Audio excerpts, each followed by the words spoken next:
On this edition, we have Walkley Award-winning journalist, presenter, writer and podcaster Adam Shand as Nine returns to a new season of Australian crime stories. Adam, thank you for joining. Thank you very much, Aaron. It's a pleasure to be with you. Awesome. Now, before we chat about the return of Australian crime stories, so listeners have some background about you, tell us about your first step into journalism. I believe it was with the Australian. Oh, it's back in the prehistoric Ice Age days, mate, back in the mid-'80s. And I worked in the financial area for a while, got investigative stuff there, and then I went to television and Africa for a few years where I still go back and do work. And, a whole range of newspapers and radio and podcasts in between. It's all a bit of a blur at the moment, actually. We've been focusing so heavily on this series of Australian crime stories that everything else seems to be just a preparation for that. Yeah, but you're obviously fronting for Australian crime stories for Nine, but this is not your first time working for Nine, is it? You've done Sunday and A Current Affair. Oh, yeah, I'm a Nine guy, I got to tell you. I go right back to the early 90s with Sunday and Business Sunday. And I just like their way of storytelling, their way of promoting stories, and the way they relate to the audience. It's just I'm a Nine guy, and it's great to work with them again. And they have really backed the true crime space very strongly, and backed my product in particular. So I couldn't be happier. Okay, well, you've won a Walkley Award in 2007 for exposing police corruption. Obviously a significant achievement, but I wonder, with these types of people you expose in the police, in the underworld and so on, how much danger have you been in? Has there been any scary moments from backlash? You get the odd scary moment, but I think most people, the worst thing is if you get the camera, this type of thing. I think there's a lot of people want to tell their stories, and you have to form relationships of trust with them, of course. I'm going to go back to people like Carl Williams and his hitmen, Andrew Venyman, and those sort of people I was knocking around with. And I think if you fronted up and you were very transparent about telling their story, there's a certain cult of criminal celebrity that has benefited a lot of journalists, and myself included, where they've wanted to talk. When I started doing true crime books now about 13 years ago, you didn't see a criminal writing a book. Now you can hardly get the space on the shelf for a real author. They're all the crims doing their books. Yeah. So let's get to Australian Crime Stories. It returns on Wednesday, September the 16th at 8:30 on Nine. But an overarching question, though, these types of shows are very popular. What is the general member of the public's fascination with crime? Well, I think it's always been, you've got to go right back to the 50s. Raymond Carver, the great author, said a crime story begins with a tragedy with the hope of a happy ending, a resolution. And I think that's what's driven people into podcasts and television and true crime in particular. And they will follow the contour of a story because they feel outraged about the sense of injustice or what some family has suffered or some person has suffered. And they want to attach their trust and belief in an agent of change, be it a policeman, investigator, whatever. And they want to follow that story through to a resolution or to something that says the whole system has to change because justice is simply not possible. Well, Jacinda Ardern has said that she'll render the person accused of the Christchurch terrorist attack nameless and urge the public to speak the victims' names instead. Now, obviously a great idea in thought, but one you'd think would be difficult in practicality. Do you agree with this idea, or should names be spoken in terms of education or reporting, but perhaps not in glorification? What's your thoughts around that whole subject?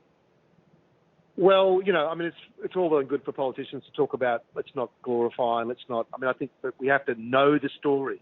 I think if we start to, the cult of Ned Kelly, for instance, he was an armed robber who killed police. Let's be clear about that situation. He's our first criminal celebrity. We chose to ignore that side of things and promote him as a folk hero. And I don't think you can't wish away the interest in these crimes, and you certainly will be bound to repeat history if you don't understand the drivers behind the kind of offending that we're talking about in our series, be it from a mental health perspective or disadvantage or police corruption or whatever it is. So I agree. I certainly agree with Jacinda Ardern in terms of terrorism. I think we spent a long time talking about the terrorist and not enough about the victim. But I think in crime, this is often there are reasons why in our society these crimes occur and why these people emerge, and we do well to understand those while giving the victim of crime a fair go as well. Hmm. Well, we will discuss the first episode of Australian Crime Stories featuring notorious former New South Wales detective Roger Rogerson and his accomplice Glenn McNamara. But what other stories will be featured across the new season? I ask because I believe we'll have some real famous cases such as Lawyer X and Mr. Brown.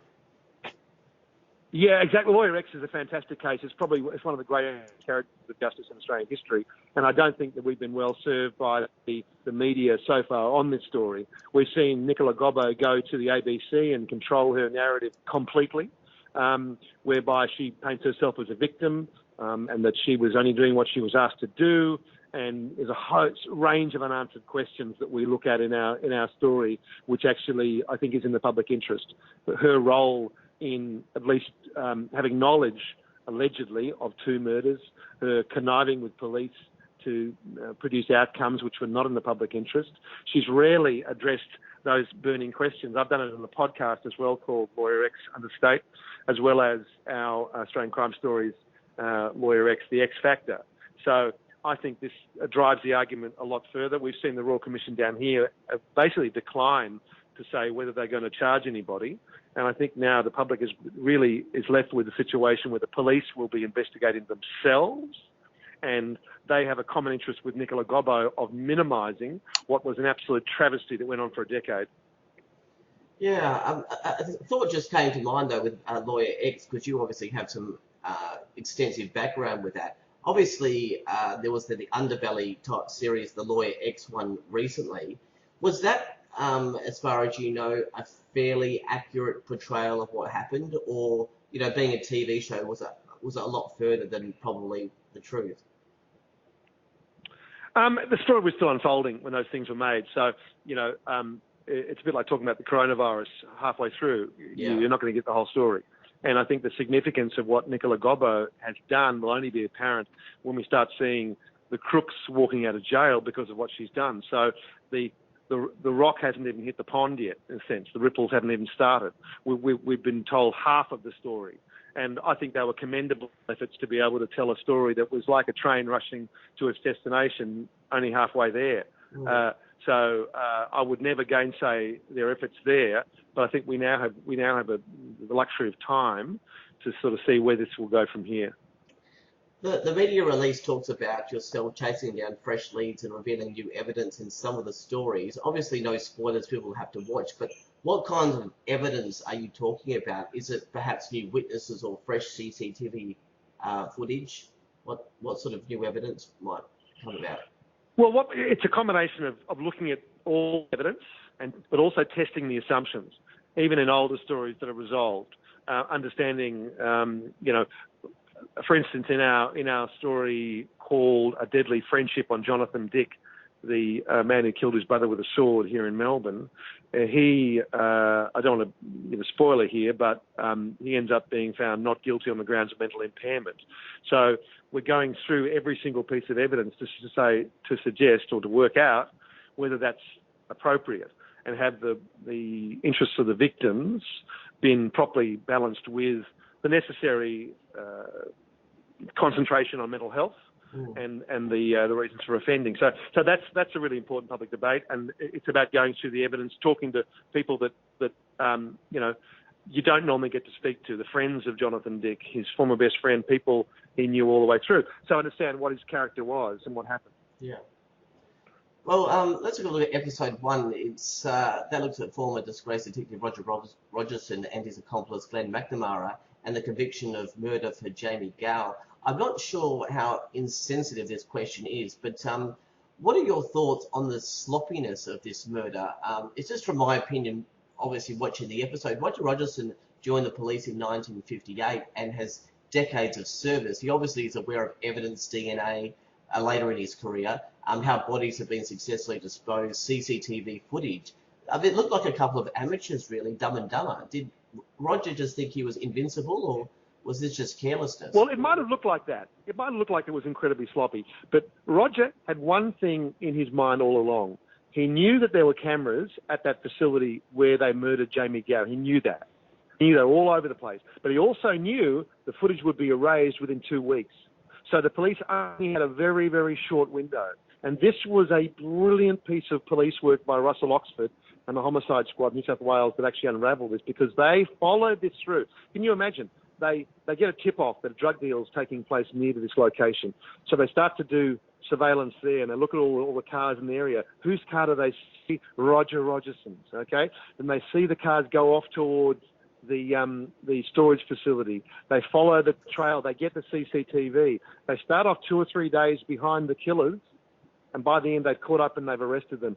A magnificent work. But a strange story in a way, because Roger Rogerson I know well, and we used to talk about, in fact, months before he killed Jamie Gow, we were talking about the disposal of bodies. And he would say, listen, all these people who just drop bodies at sea, they're crazy. You've got to open the body up and release gases, otherwise you're going to make a comeback. And of course, that's exactly what happened. They dumped Jamie Gow's body, wrapped him in a tarpaulin, attached an anchor chain and dropped him in the water. But unfortunately, the chain broke. Up comes to the surface. So again, sloppy, but a bit of bad luck too.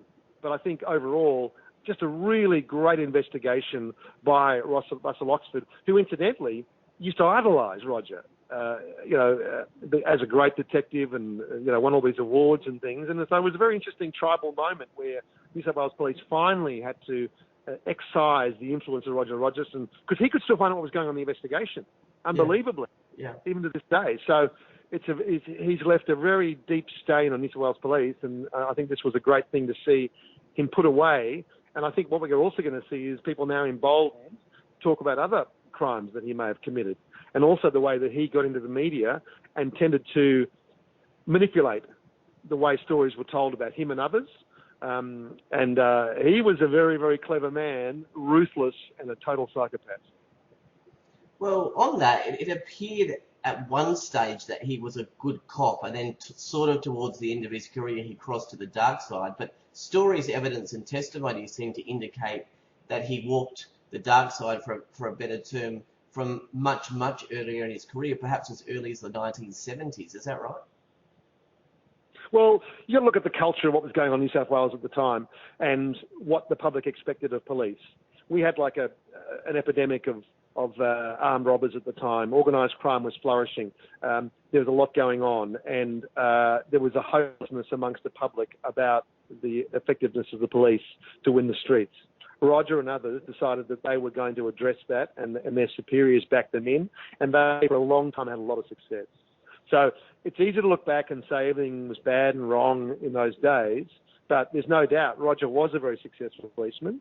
But I think he was always very susceptible in a situation where unlimited power was confirmed, unlimited potential for corruption was there. Those of a firmer moral fibre didn't fall to it. Roger was obviously found wanting, and it was the beginning of the end for him, the kind of latitude he was given.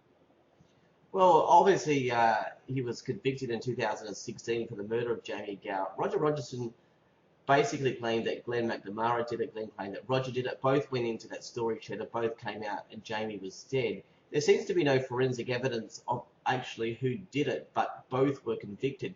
Just for the legal amateurs at home, can you explain how two people can get charged with a murder when both claim that the other one did it? Well, it's the classic defence. It's called the cutthroat defence, where two people involved in a crime are the only ones who know actually what happened. So what they do is they accuse each other to create reasonable doubt for one another. Because, see, in court, it's not about what happened. It's about what you can prove happened beyond reasonable doubt. And there was always that doubt while they were continuing to say the other one did it. But unfortunately for Roger Rogerson, the forensic evidence was damning. He had gunshot residue inside his pocket. He had it all up his sleeve. It was all over him, indicating that he was the one that pulled the trigger. Whatever stories they were telling, he was the one that pulled the trigger. But at the end of the day, it didn't matter who pulled the trigger, because they were both involved in a heinous moment, and neither one, despite protestations, went to the police and said this horrible thing has happened. So at the end of the day, the jury didn't need to adjudicate which one pulled the trigger. They were both involved in a joint criminal exercise. Well, you obviously know a lot about these guys and their background with reporting, so it's only an opinion. What do you think actually happened in the storage shed and who pulled the trigger? I was going to ask, but you've sort of alluded to that it was, you think it would be Roger. So what do you think actually happened? Because in the episode, it obviously shows two very different perspectives. Yeah, it did. I think what you see all along is Roger setting up a plausible deniability of the whole thing. All the meetings with Jamie Gow, McNamara is there. You never see Roger. Roger doesn't pick him up at the site. Roger walks in, and I would suspect the very first moment that Jamie Gow knew Roger was involved was when he walked in the door of that shed, pulled the gun out, and shot him twice. There would have been a shocking surprise. Gow was just sitting there, completely calm. He'd allowed himself to be, covertly brought into the storage shed. He was playing along with everything. This is exactly the way Roger wanted it to play. And poor old Glenn McNamara, if I can use that, I use that term reservedly, he's a murderer. But poor old Glenn McNamara, he was completely gulled by Roger Rogerson as well. And hence why very quickly after, when McNamara realised he'd been completely set up, he rushes to the Australian Crime Commission and tries to give statements against his former comrade. And the remarkable thing is he's lagged him on almost day one, and they spend the next 50 days in the same cell. Can you imagine the conversations there, Aaron? Wow. Well, we've obviously talked about this first episode quite a bit. Yeah, it is interesting, and even with the extra detail that you've given it, I actually might have a look again because, as I said, it did seem a bit sloppy and stuff. But I wasn't aware about the 2-week window and stuff like that. So it's maybe I'll have a look at. Yeah, that's right. It looks, and when you go there on the scene, the other thing is you look at the CCTV. It looks like it's far away. The camera's meters away, but you're right on top of them essentially when you're there. And we walked extensively and saw the storage shed and all that kind of stuff. And you realise, my God, how brave and audacious it was in a totally psychopathic way. But this factor was so key that the footage cycles through. I mean, there are also great moments in the investigation. I'm not sure we didn't get a chance to put this in, where Roger has decided that the best way, they steal Jamie Gow's drugs. They put it in the car that McNamara has bought for the purpose. Puts it in the basement of his apartment block. What was going to happen is a tow truck driver was going to come and take the car away with the drugs in it, and then a third party was going to get the drugs from the car in the wrecking yard. But the police got in first, and they stole the car from under his building. Oh. And as McNamara comes down, his car and all the drugs are gone, and he's losing his mind. At that very moment, you have the police inside the video room of the apartment trying to scrub the tape so he doesn't know who took his car. And he's bashing on the door saying, let me in, I want to get to the tape and see who's done it. And they wouldn't let him in. So it's just an incredible police operation. And, cunning and evilness was overcome by great diligent investigation. It's a great result. You obviously have a huge background, and this podcast was to talk about the series, but I did want to mention about your books, because if people are interested in reading a bit more about some of the work that you've done, you do have a few books out. I believe one of them is about Carl Williams, and also another one about the Kangaroo Gang. Can you tell us a bit more about your writing that you've done as a Yeah. I've written 6 books. I mean, I came into crime writing in the early 2000s, and I knew nothing about it. It was just this big story in Melbourne, the Gangland War. And, that exposure to the Melbourne underworld has, I guess, led to a sort of a long-term tutelage in underworld matters in Australia, and it's led me to look at the outlaw bikie scene. It's Chopper Read, one of the great fraudsters of Australian crime storytelling, and a deep look at Carl Williams and the antecedents of that Gangland War. And it's really stood me in good stead over the years, but I feel like I'm trapped in that story in a way. So it's nice to be able to get to a whole new range of stories with Australian crime stories, with I guess some of the contacts that we built up over 20 years of doing this, which has been useful, and that trust you build up is critical. And I think as I brought my stories to the Full Box, the production company, I could really depend on them to understand the subtlety of those relationships, and that they had to sort of survive this story while getting the truth out. So it's been a wonderful juggling act. I think sometimes television, boils everything down and makes it just, easy to understand but dumbed down. And I think that's, if I can be as bold to suggest, that we've avoided that outcome in the series. You've also done a podcast series, Adam Shand at Large. Can you tell me a bit more about that as well? Yeah, I've been working at Podcast One Australia now for the last 3.5 years. We've got a range of series there, and it's been a wonderful opportunity to explore the power of podcasting in a true crime sense, because we can spend as long or as little time as we need. We can make these as long or as short as we need to do. Some of these things are sort of 5 hours and more long, and they've also been a way of doing the research in the most cost-effective way to then link up with Channel 9. Obviously, Podcast One Australia through Southern Cross Austereo has a relationship with Channel 9. So we see this as a way of developing content in our podcast business that then can be showcased on Channel 9 to deepen and develop that relationship. Yeah. Well, okay, so big first episode of Australian Crime Stories coming up. It's actually good to see also some new content on television. Obviously, with the networks, there's been a reduction in development because of COVID-19, so a few repeats and a few movies coming in, but we've got a full season of Australian Crime Stories to take us, I think, right through to the end of the ratings year. Oh, yeah, exactly. I think it's been a great tribute to the production team again, who managed to... We got so much done around Christmas time. We gave up our Christmas dinners and things to work on this series because we knew there was a deadline going on, but then COVID hit, and we were in a position to continue working on it through lockdowns in Melbourne and Sydney, and we're doing a couple of final shoots for one of the later episodes. And you wouldn't believe the permits and things that have had to be obtained by the production team in Sydney, the full box. Jerry Coy in particular has done an amazing job, and to get us to do these things. And I think this is a bit of a, I mean, I'm not sure how long this COVID thing will last, but I think it may be a new standard of how we make television. It's got to be cost effective. It's got to be within the realms of whatever's taking place in public health emergencies and so forth. So, I think it shows how television is adaptable, and the audience still wants these productions. We can find a way to give it to them. Yeah, I'm glad you got it in time. But thank you very much. Really appreciate your time, and looking forward to the first episode of Australian Crime Stories, although it is season 4 now. But Aaron, thank you. Thank you. Thank you so much for your interest. Really appreciate it. It's been great talking to you. Adam Shand, investigative journalist and presenter of Australian Crime Stories, Wednesday the 16th of September at 8:30 p.m. on 9, kicking off with that Roger Rogerson murder case. You can search Adam Shand at Adam Shand at Large podcast on podcastaustralia.com.au, and he has published a number of books. I'll just mention a couple of them: Outlaws, Inside the Truth About Australian Bikers, This Skull, Informers, Hitmen and Australia's Toughest Cop, Big Shots, the chilling inside story of Carl Williams and the Gangland Wars, and King of Thieves, the adventures of Arthur Delaney and the Kangaroo Gang. So you can search for those ones.